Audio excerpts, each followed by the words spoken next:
Emma Carter made a promise she knew she couldn't keep. "I'll pay the hospital bill tomorrow, I swear." The nurse didn't believe her. Emma couldn't blame her. This was the third time this month. 17 years old, 2 jobs, a dying mother, and a stack of medical bills that kept growing like a debt she'd inherited at birth. But what Emma didn't know, as she hung up that phone at 5:30 in the morning, was that her entire life was about to collide with a boy who had everything, and her greatest act of kindness would expose the one secret that could destroy them both. But before we continue, kindly hit the subscribe button and tell us where you are watching from. It was 5:30 in the morning, and Emma was already awake in the tiny apartment she shared with her mom. The place was small, just 2 bedrooms, a cramped kitchen, and a living room that doubled as her study space. The walls were thin enough that she could hear their neighbor's TV through the plaster, but it was home. Emma tiptoed into her mom's bedroom. The curtains were still drawn, but she could see her mother's shape beneath the blankets, smaller than it used to be. Cancer had a way of shrinking people, making them disappear a little bit every day. "Mom?" Emma whispered. Her mother stirred, her eyes fluttering open. Sarah Carter had once been vibrant and full of energy, the kind of mom who volunteered at bake sales and never missed a school concert. Now, she looked tired all the time. "Baby, what are you doing up so early? I have the morning shift at the diner before school." Emma smiled, trying to make it sound like no big deal. "I made you oatmeal. It's on the counter with your medicine. You work too much." Sarah said, "I'm fine, Mom, really." Sarah reached out and touched Emma's hand. "You're 17. You should be worried about homecoming dresses and who likes who, not hospital bills." Emma's throat tightened. She kissed her mom's forehead. "Rest. I'll check on you at lunch." By 6 a.m., Emma was rushing down the street in her worn sneakers, backpack bouncing against her shoulders. The morning air was cold, and she pulled her thin jacket tighter around herself. The diner, Rosie's 24-hour cafe, was already buzzing with the breakfast crowd. Truckers, construction workers, early bird office types. Emma tied on her apron and got to work. "Table 4 needs a refill. Where's my eggs and bacon? Check, please." The orders came fast and relentless. Emma smiled politely, poured coffee, cleared plates. Her feet ached. She'd been wearing the same pair of sneakers for 2 years, and the soles were nearly flat. At 7:45 a.m., she clocked out and sprinted toward school. Lincoln High was a 15-minute run if she didn't stop. She made it through the front doors just as the first bell rang, out of breath and sweaty. The hallways were packed with students. Some wore designer sneakers and carried the latest phones. Others, like Emma, wore hand-me-downs and kept their heads down. 2 girls leaned against a row of lockers as Emma hurried past. "Did you see her shoes?" one whispered, not bothering to be quiet. "I think those are like from 5 years ago." The other girl laughed. "Probably can't afford new ones." Emma pretended not to hear. She'd learned a long time ago that responding only made things worse. At Lincoln High, money mattered. If you didn't have it, you were invisible. Or worse, a target. But Emma didn't care about fitting in. She cared about surviving, about keeping her mom alive, about maybe someday going to college and becoming a nurse so she could help people the way the hospital staff helped her mom. Little did she know, her life was about to collide with someone who had more money than he knew what to do with. And her kindness, the one thing she had in abundance, was about to change everything. If your heart is racing, hit that subscribe button now. Alexander Harrington had never eaten cereal from a box before. He stood in the enormous kitchen of his family's mansion, staring at the colorful cartoon mascot on the front of a box of Frosted Flakes. The chef had taken the day off, and for the first time in his life, Alex was expected to make his own breakfast. He poured the cereal into a bowl. Then he added milk. It seemed easy, too easy. He took a bite. It was really good. Why hadn't anyone told him about this? The mansion around him was silent. It always was. 20 rooms, marble floors, chandeliers in every hallway, and not a single sound except the ticking of the antique grandfather clock in the foyer. Alex sat alone at the long dining table, the kind of table meant for 12 people, maybe more. But it was just him, always just him. He glanced at the empty chair at the head of the table, his father's chair. Mr. Jonathan Harrington, tech billionaire, CEO of Harrington Industries, one of the most powerful men in the country, Also, almost never home. A memory flashed in Alex's mind, delicate and fading, like a forgotten photograph, its edges softened by the relentless heat of time. His mother, reading him a bedtime story, her voice soft and warm, her hand smoothing his hair. "You're my brave boy, Alex. Always remember that." She died when he was 8, cancer. After that, his father buried himself in work, board meetings, product launches, investor calls. Alex learned early on that his dad's phone was more important than he was. The kitchen door swung open, and a man in a dark suit stepped inside. His name was Marcus, and technically, he was Alex's driver. But really, Marcus was a bodyguard. "Morning, Alex. Are you ready for school?" Alex nodded, grabbing his plain backpack. No logos, no designer brands. His father's orders. "Remember the rules," Marcus said as they walked toward the car. "No bodyguards on campus. No one can know who you are. Your dad wants you to experience real life." "Yeah, I know. Blend in. Be normal." Alex almost laughed. Normal. He wouldn't know normal if it hit him in the face.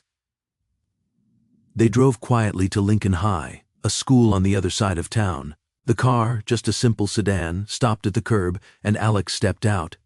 The school was loud, chaotic. Students everywhere, shouting, laughing, shoving each other playfully. Alex had been homeschooled his entire life, taught by private tutors in the quiet of the mansion. This was overwhelming. He walked through the front doors, clutching the straps of his backpack. No one looked at him. He was invisible, and for once in his life, Alex was relieved.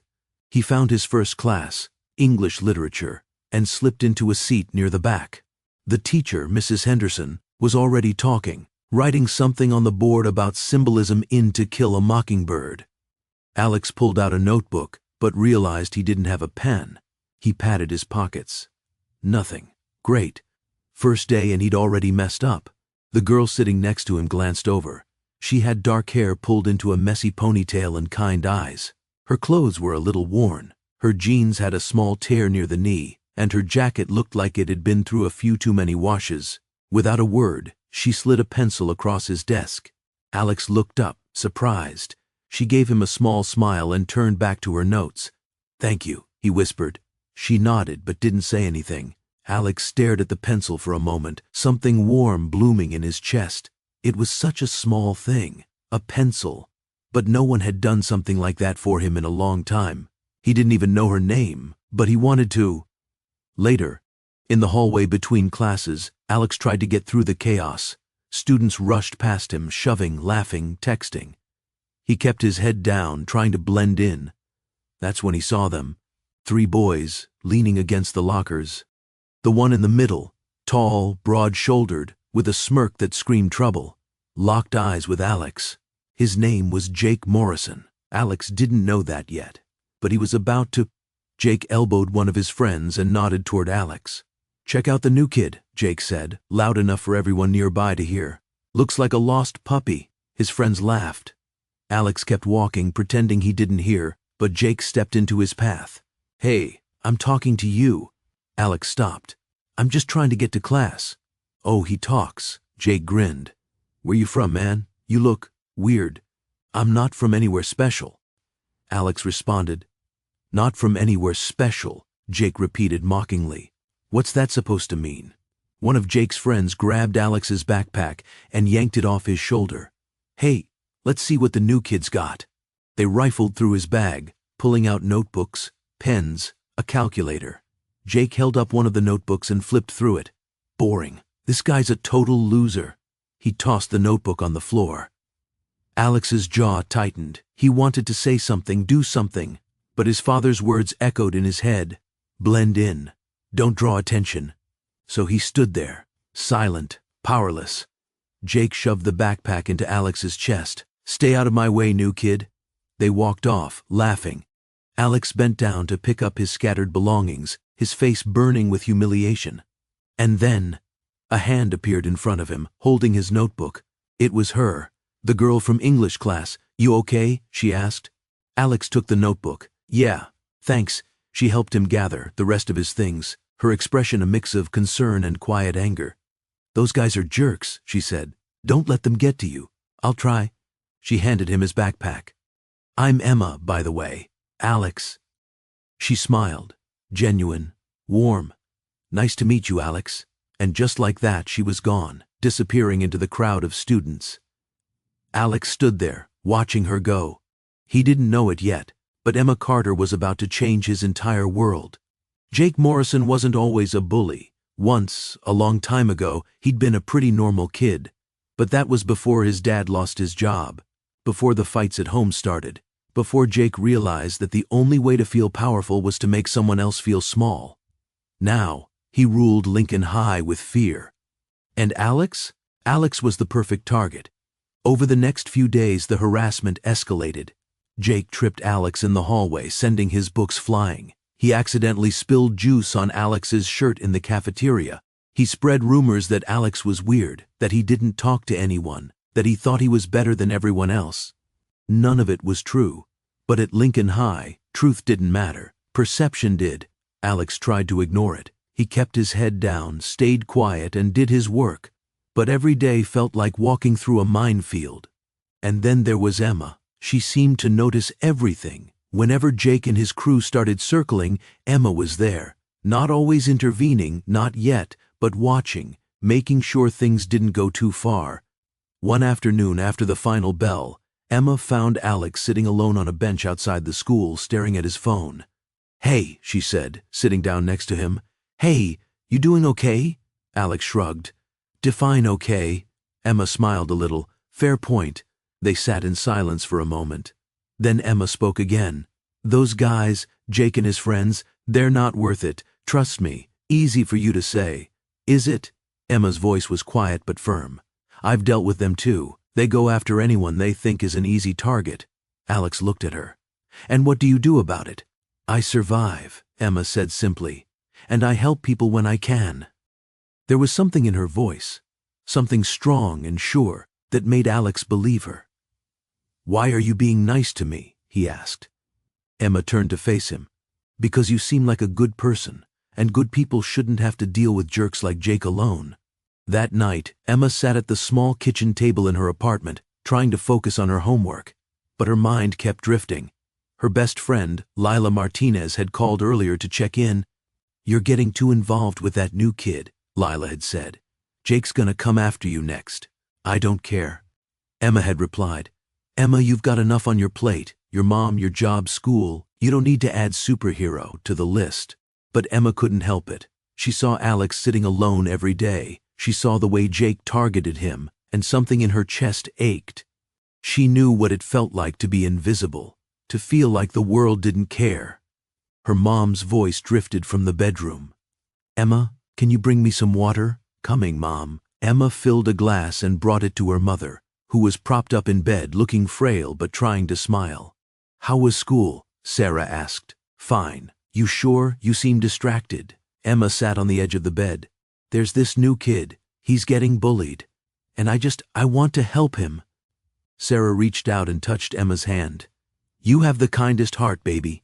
But don't forget to take care of yourself too." "I know. Promise me," her mother said. "I promise," Emma replied. But deep down, Emma knew she wouldn't stop. She couldn't stop, because kindness was all she had to give. And sometimes that was enough. It happened on a Tuesday. The cafeteria was packed, loud with the sounds of trays clattering and students shouting over each other. Emma sat with Lila at their usual table near the windows, picking at her lunch, a peanut butter sandwich she'd packed that morning. Across the room, Alex sat alone, again. Emma watched him for a moment, feeling that familiar tug in her chest. He looked so small, like he was trying to disappear into the walls. And then Jake and his crew appeared. They moved through the cafeteria like sharks circling prey. Jake had a lunch tray in his hands, loaded with spaghetti and meatballs. Emma's stomach dropped. "Oh no," she whispered. Lila followed her gaze. "Emma, don't..." But Emma was already standing. Jake stopped right behind Alex, who didn't even notice. He was staring down at his food, lost in thought. "Yo, everybody," Jake's voice boomed across the cafeteria. "Check out the trash king over here." Students turned to look. And then, In one swift motion, Jake flipped his tray upside down. Spaghetti and sauce poured over Alex's head, dripping down his face, his shirt pooling in his lap. Meatballs rolled off the table and onto the floor. The cafeteria exploded with laughter. Alex sat frozen, his eyes wide with shock and humiliation. Sauce dripped from his hair. His hands trembled. Jake leaned down, his voice low and cruel. "You're nothing. Remember that." Emma's vision went red. "Stop." Her voice cut through the laughter like a knife. The cafeteria went silent. Every single person turned to look at Emma as she marched toward Jake, her fists clenched at her sides. "What the hell is wrong with you?" she shouted.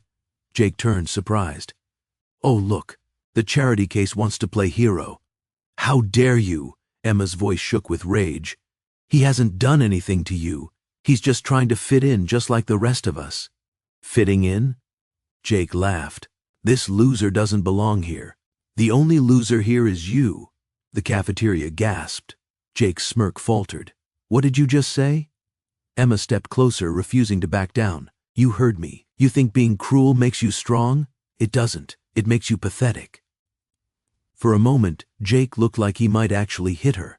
But Emma didn't flinch. Instead, she turned to Alex, who was still sitting there, covered in food, looking like he wanted to disappear. "Come on," she said gently, grabbing napkins from a nearby table. "Let's get you cleaned up." She knelt beside him, carefully wiping sauce from his face. Her hands were shaking, but she didn't stop. Alex stared at her, stunned. "You didn't have to do that." "Yes, I did," Emma snapped. "But now they'll come after you too," Alex said, his voice full of fear. Emma looked him in the eye. "Let them try." She helped him stand, handing him more napkins. Then she grabbed half of her sandwich from her table and gave it to him. "Here, you need to eat something that's not covered in marinara." Alex took the sandwich, his voice barely a whisper. "Thank you." Emma nodded. And then she turned back to Jake, who was still standing there, surrounded by his friends. "If you ever, and I mean ever, pull something like that again, you'll have to answer to me. Got it?" Jake's jaw tightened. He leaned in close, his voice low and threatening. "You just made a huge mistake. We'll see." Emma grabbed her backpack and walked out of the cafeteria with Alex, the entire student body watching in stunned silence. Outside, they sat on a bench near the football field.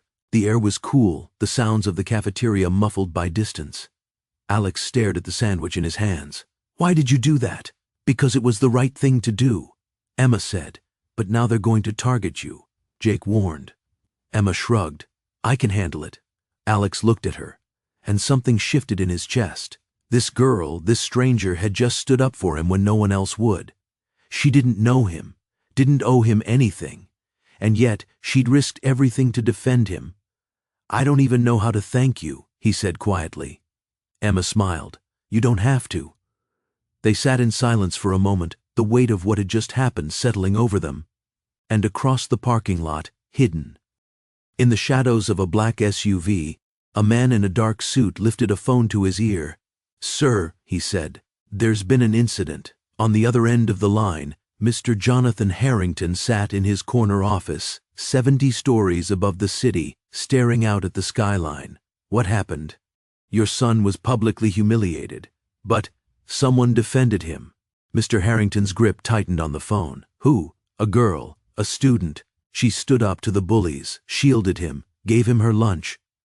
There was a long pause. "I want to know everything about her," Mr. Harrington said, his voice cold and calculating. "Everything." "Yes, sir."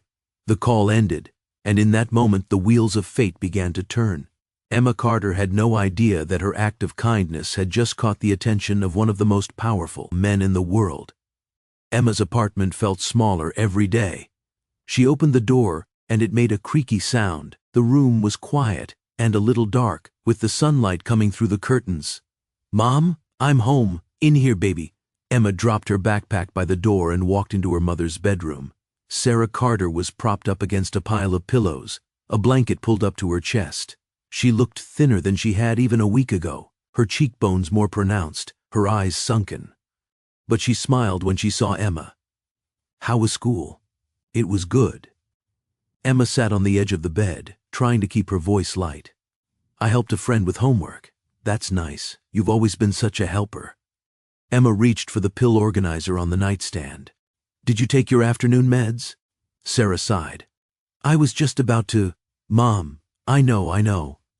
Emma handed her mother the pills one by one, along with a glass of water. Sarah swallowed them slowly, wincing. I hate these things, she muttered. I know. But they're helping. Emma said, Are they? Sarah's voice was soft, almost defeated. Doesn't feel like it. Emma's throat tightened.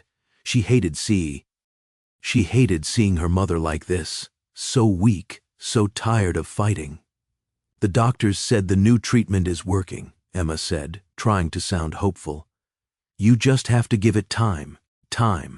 Sarah laughed bitterly. That's the one thing we don't have enough of, isn't it? Mom, don't talk like that. Sarah reached out and cupped Emma's face with her hand. I'm sorry, baby. I don't mean to be negative. I hate that you have to carry all of this. You're 17. You should be thinking about prom and college, not medical bills. I don't care about prom. Emma said, You should. Well, I don't. Sarah studied her daughter's face, her eyes filled with a mixture of pride and sadness. You're so much stronger than I ever was, she whispered. You know what keeps me going? Your kindness. The way you see the good in people even when the world tries to beat it out of you. Emma blinked back tears. You taught me that. Then I did something right. They sat in silence for a moment, holding hands.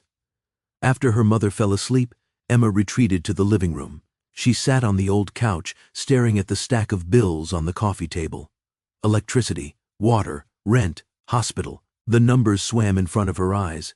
She pulled out her phone and opened her banking app. Balance, $247.38. Her next paycheck from the diner wouldn't come for another week.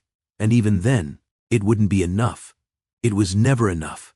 Emma set the phone down and buried her face in her hands. She was so tired of working 2 jobs, tired of pretending everything was fine, tired of watching her mother fade away a little more every day. But she couldn't give up. She wouldn't. As she sat there, her eyes drifted to the small bookshelf in the corner of the room. Old photo albums, a few novels, some knickknacks her mother had collected over the years. And then she saw it. A photo frame, tucked between 2 books. She hadn't noticed it before. Curious, Emma stood and walked over. She pulled the frame out and stared at the picture inside. It was her mother, much younger, maybe in her early 20s. She was smiling, her arm around a man Emma didn't recognize. A man with kind eyes and a warm smile. Emma's heart skipped a beat. She flipped the frame over. On the back in her mother's handwriting were 2 words, Daniel, 1999. Her father. Emma stared at the photo, 1,000 questions flooding her mind. Who was he? Where was he now? Why did he leave? Did he ever think about them? She set the frame down, her hands shaking.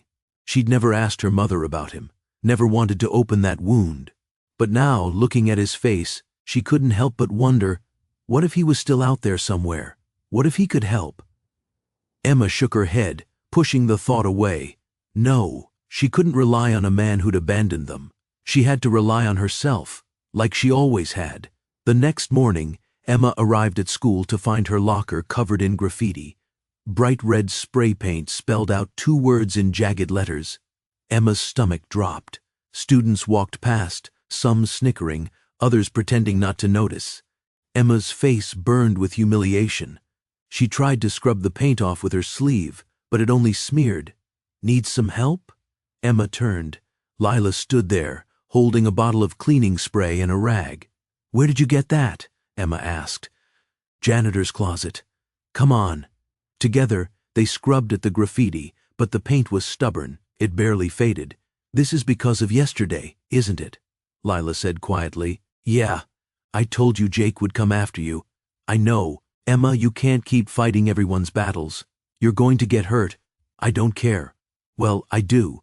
Before Emma could respond, a voice boomed across the hallway. Emma, my office. Now, Emma looked up and saw Principal Davis standing there, her arms crossed and a serious look on her face. Her stomach sank. Principal Davis's office was small and cramped, with awards and certificates covering the walls. He sat behind his desk, his fingers steepled, staring at Emma like she was a problem he needed to solve. "Do you want to explain this?" He gestured to a photo on his desk. Emma leaned forward. It was a picture of her locker. "The graffiti. I didn't do that," Emma said quickly. "I know you didn't." "Then why am I here?" Emma asked. Principal Davis sighed. "Because several students saw you arguing with Jake Morrison yesterday, and now, mysteriously, your locker is vandalized." "So you think Jake did it?" "I think there's a pattern of conflict between you two, and I need it to stop. He's the one harassing people. He dumped food on Alex in front of everyone. I'm aware, and Jake will be dealt with separately. But you need to learn to walk away." Emma's hands clenched into fists. "Walk away? So I'm just supposed to let him bully people?" "I'm saying you need to let the staff handle it. The staff hasn't done anything." "Emma." Principal Davis's voice sharpened. "I'm giving you detention. 1 week. After school." Emma's jaw dropped. "Are you serious? Consider this a lesson in picking your battles." Emma stood abruptly, her chair scraping against the floor. "You know what? You're right. Life isn't fair. But that doesn't mean I have to stop fighting for what's right." She turned and walked out, slamming the door behind her. Alex found her later, sitting on the bleachers by the football field, staring out at the empty field. "Hey," he said softly, sitting down beside her. "Hey, I heard what happened. With your locker." Emma didn't respond. "I'm sorry," Alex said. "This is my fault." "It's not your fault." "It is. If I just stood up for myself." "Then what?" Emma turned to face him, her eyes fierce. "You'd get hurt? They'd make your life even worse? Alex, you can't blame yourself for other people being horrible. But you got detention because of me," Alex said. "I got detention because Principal Davis is a coward who'd rather punish the victim than deal with the real problem." Alex was quiet for a moment. Then he said, "Why do you keep helping me?" Emma sighed. "Because someone has to, because I know what it's like to feel alone, and I don't want anyone else to feel that way." Alex stared at her, something warm and unfamiliar blooming in his chest. Before he could reply, his phone buzzed. He looked at the screen. It was a message from his dad. "Call me, now." Alex's stomach twisted. I have to take this," he said, standing abruptly. "Everything okay?" "Yeah, just family stuff." He walked away quickly, pressing the phone to his ear. "Hello, Alex?" His father's voice was cold, clipped. "I need you home. Now. I'm at school. I don't care. Marcus will pick you up in 5 minutes." "Dad, I can't just. This isn't a discussion." The line went dead. Alex stared at the phone, his heart pounding. What had he done now? Emma watched Alex disappear into the parking lot, a black SUV pulling up to meet him. Something about the whole thing felt off. Who was Alex really? And why did she get the feeling he was hiding something big? Meanwhile, near the field, a man in a dark suit watched the entire exchange. Marcus, Alex's so-called driver, had lifted his phone. "She's smart," he said into the receiver. "The girl, she's starting to ask questions." On the other end, Mr. Harrington's voice was calm. "Let her ask. Soon she'll have all the answers she needs. And if she doesn't react well, then we'll deal with it." Marcus hung up and slipped back into the SUV. The next morning, Emma opened her locker to find an envelope. Plain. White. No name. She glanced around, but the hallway was crowded. No one was paying attention to her. Curious, she opened the envelope. Inside was $500 in cash. Emma's hands started shaking. There was no note, no explanation, just money. Her first instinct was to return it, but to who? She had no idea where it came from. Her second instinct was to cry, because $500 was exactly what she needed to cover this month's electric bill, and part of her mother's medication copay. It felt like a miracle, but miracles didn't just happen. Someone had done this, but who? Emma spent the entire day trying to figure it out.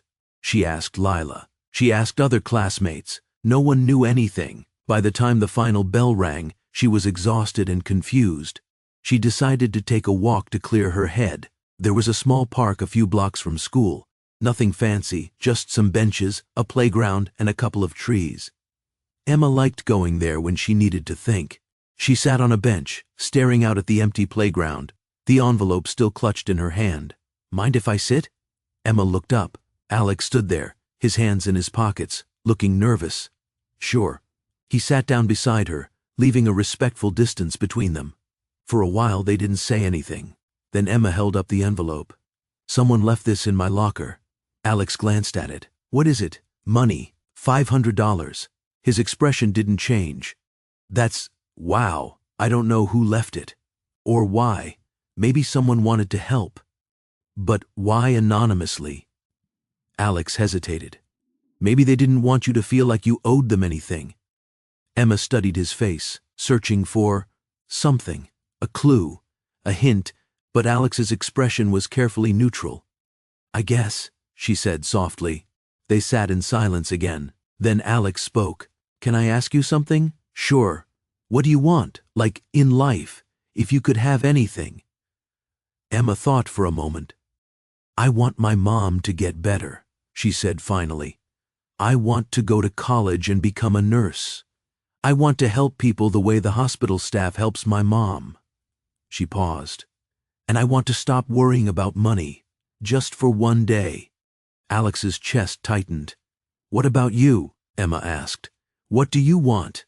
Alex looked down at his hands without saying a word. Earlier that day, Mr. Harrington sat in his corner office, staring at the file on his desk. Emma Carter, age 17, single mother, medical debt, part-time job at Rosie's Diner, everything he needed to know. He picked up his phone and dialed. "Marcus." "Yes, sir. I want you to arrange something. Anonymously. $500. Leave it in the girl's locker." "Sir, if I may ask why?" "Because I need to see if my son's judgment is sound. If this girl is who she appears to be. And if she is." Mr. Harrington's jaw tightened. "Then we proceed to the next phase, present." Alex didn't know his father was watching. He didn't know that every move he made was being tracked, analyzed, and evaluated. All he knew was that Emma made him feel human, and that was enough, for now. By Monday, the entire school already knew about Emma and Alex, the fact that they were friends, that Emma had defended him, that they spent time together, and Jake Morrison was furious. He cornered Emma in the hallway before first period. "You think you're special, don't you?" he hissed. Emma didn't flinch. "I think you need to get a life. You made me look like an idiot in front of the whole school. You did that yourself." Jake stepped closer, his voice dropping to a dangerous whisper. "You have no idea who you're messing with. Neither do you." Before Jake could respond, a teacher walked by and he backed off, but the look in his eyes promised revenge. That afternoon, the students were waiting for Principal Davis to show up. The hall buzzed with noise as everyone talked, laughed, and passed notes around. Some students glanced at the clock, clearly impatient for the assembly to begin. Emma sat with Lila, both of them half listening, more focused on the chatter than the upcoming event. And then Jake stood up. The room went quiet as he walked to the front, microphone in hand. "I just have a quick announcement," Jake said, flashing a charming smile. "Won't take long." Jake turned to face the crowd. "So, most of you know about the new kid, Alex Harrington, right?" Emma's blood ran cold. "Well, I did some digging, and it turns out our buddy Alex here has been lying to all of us." Whispers rippled through the crowd. "Lying about what?" someone shouted. Jake grinned. "About who he is, about where he comes from. Turns out Alex isn't some normal kid. He's rich, like billionaire rich." The auditorium exploded. Students turned in their seats, searching for Alex. Emma's heart pounded. No, no, no, no. She looked across the auditorium and saw Alex, frozen in his seat, his face pale. Jake wasn't done. His dad, Jonathan Harrington, CEO of Harrington Industries, one of the richest men in the country. And Alex here has been pretending to be poor, slumming it with the rest of us for fun. The crowd erupted in angry shouts. "Are you serious? He's been lying this whole time? What a fake!" Emma stood, her voice cutting through the chaos. "That's not true." Jake turned to her, smirking. "Oh, really? Then why don't you ask him yourself?" Every eye in the auditorium turned to Alex. He sat there, silent, unable to defend himself. Because Jake was right. He had been lying. Emma's heart shattered. After the assembly, Emma found Alex outside, sitting on the curb, his head in his hands. "Is it true?" she asked, her voice shaking. Alex looked up, eyes red. "Emma, is it true?" He hesitated, then nodded. Emma took a step back, feeling like she'd been punched in the gut. "You lied to me. I didn't mean to. You let me believe you were just some normal kid. You let me give you advice about saving money, about surviving, when you have more money than I'll ever see in my entire life," Emma snapped. "I didn't know how to tell you." Alex felt embarrassed. "How about the truth, Alex? How about being honest?" "I was scared." Alex stood, his voice breaking. "I was scared that if you knew who I really was, you'd treat me differently, that you'd stop seeing me as a person and start seeing me as a bank account." Emma's eyes filled with tears. "I defended you. I got detention for you. I gave you half my lunch when I barely had enough for myself, and the whole time you could have bought the entire cafeteria." I know, and I'm sorry," Alex pleaded. "Sorry doesn't fix this." Emma cried. "Emma, please, I need some space." She turned and walked away, leaving Alex standing there, broken. That night, Emma sat in her apartment, staring at the $500 she'd found in her locker, and suddenly it all made sense. Alex had left it. He'd tried to help her, but he'd done it anonymously, because he knew she wouldn't accept it if she knew it came from him. Emma buried her face in her hands and cried, not because she was angry, but because she didn't know what to feel. Meanwhile, across town, Alex sat in his bedroom, his phone in his hand. He dialed his father's number. "Alex?" His father's voice came through the line. "I need to see you," Alex said urgently. There was a pause. "I'll send Marcus," his father replied. "No. I'll come to you," Alex insisted. "Fine. My office." "Tomorrow morning," his father said, his tone firm. The line went dead. Alex stared at the phone. Tomorrow everything would change. He just hoped it wasn't too late. And in the parking lot outside Emma's apartment building, a black SUV sat in the shadows. Marcus watched as the lights in Emma's window blinked off, signaling the end of the night. He lifted his phone. "She knows," he said. "Good," Mr. Harrington replied. "Let her sit with it. Tomorrow I'll meet her myself. And if she refuses, she won't." The line went dead.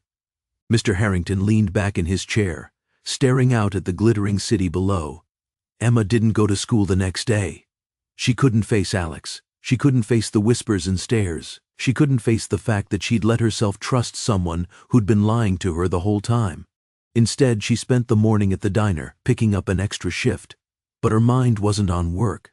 Every time she poured coffee or took an order, she saw Alex's face. The way he'd looked at her in the park, had any of it been real? Or was she just another project for a bored rich kid? By 3 p.m., her shift ended. Emma grabbed her backpack and started the walk home, taking the long route through the park to clear her head. The afternoon sun was warm, the park mostly empty except for a few joggers and a mom pushing a stroller. Emma found her favorite bench, the one where she and Alex had sat during the rainstorm, and sat down. She pulled out her phone. 17 missed calls from Alex. 12 text messages. She didn't read them. Instead, she opened her banking app and stared at the number. $747.38. She deposited the $500 from her locker. It had felt wrong, but she'd needed it. Her mom's medication wasn't going to pay for itself. Emma closed her eyes, fighting back tears. Well, well, well. Look who we have here. Her eyes snapped open. Jake stood in front of her, flanked by his 2 friends. They formed a half circle, blocking her path. Emma's stomach dropped. "What do you want, Jake?" "Just came to have a chat." He stepped closer. "You know, I've been thinking, you made me look really bad in front of the whole school. Twice. You did that to yourself. See, that's your problem. You don't know when to shut up," Jake said. Emma stood, gripping her backpack. "Get out of my way." "Or what? You'll defend yourself like you defended your rich boyfriend?" Jake mocked. "He's not my boyfriend," Emma snapped. "Oh, trouble in paradise?" Jake smirked. "That's too bad. Guess the billionaire got bored of playing poor." Emma tried to step around him, but Jake grabbed her backpack and yanked her backward. She stumbled, barely catching herself. "Let go. Not until we're done talking." One of Jake's friends laughed. "Come on, man, let's just go." But Jake wasn't listening. There was something dark in his eyes, something angry and mean. He shoved Emma hard. She fell backward, hitting the ground. Pain shot through her elbow. "Jake, stop!" his friend shouted. But Jake was beyond reason. He stepped toward Emma again, fists clenched, and then a voice yelled from the crowd, "Leave her alone!" Everyone froze. Alex came running across the park, his face flushed with anger and fear. Jake turned, surprised. "Oh, look, the prince has arrived." Alex didn't slow down. He put himself between Jake and Emma, his whole body trembling. "If you want to hurt someone, hurt me, but leave her alone." Jake laughed. "What are you going to do about it, rich boy? Buy me off?" "I'm done hiding," Alex said, his voice steady despite the fear in his eyes. "I'm done letting people like you push everyone around. So yeah, if you want to fight, let's do this." For a moment, Jake looked genuinely surprised. Then he swung. His fist connected with Alex's jaw, sending him stumbling backward. Emma screamed. Alex caught himself, wiping blood from his lip. And then he did something no one expected. He swung back. His punch caught Jake square in the nose. Jake howled, stumbling backward, blood pouring from his nostrils. His friends moved forward, but before anything else could happen, for the first time, Alex stepped in to protect Emma. Emma never expected to be there, but the message from the unknown number had been direct. "This is Jonathan Harrington. Please meet me tomorrow at 3 p.m. It's important." Now, she stood in front of the massive glass building, her worn sneakers looking out of place against the polished marble. The elevator ride to the 47th floor felt endless. When the doors opened, a receptionist led her down a quiet hallway to a wooden door. "Miss Carter," the woman announced, opening it. Emma stepped inside. The office was enormous, floor-to-ceiling, windows, leather furniture, shelves of awards, and there, standing by the window, was Mr. Harrington. He turned to face her, but he wasn't alone. Alex stood beside him. Emma's breath caught. Alex's eyes went wide with shock. "Emma?" His voice cracked. "Why are you here?" "I asked her to come," Mr. Harrington said quietly. Then silence filled the room. Mr. Harrington gestured to 2 chairs. "Please, sit." They sat. The space between them was heavy with unspoken words. Mr. Harrington remained standing. For a long moment he just looked at Emma. "I've been hearing a lot about you, Emma." His voice was calm, but there was an edge to it. "What happened in the park? You stood up for my son when no one else did, and you didn't ask for anything in return." He walked to his desk and pulled out a checkbook. "I'm a businessman. I solve problems. Your mother's medical bills, college tuition, I can make it all disappear." He picked up a pen. "Name your price, whatever you want." The room went silent. Emma stared at the checkbook. This was the answer to everything. One number, and all her problems would vanish. She could save her mother, go to college, stop working herself to exhaustion. One number. But then she looked at Alex, sitting there, lonely even in his father's presence. She thought about her mother's words, "Money doesn't make you rich inside." Emma stood slowly. "Mr. Harrington," she said, her voice trembling, "I don't want your money." The pen froze. "What? Your son doesn't need more money. He needs you."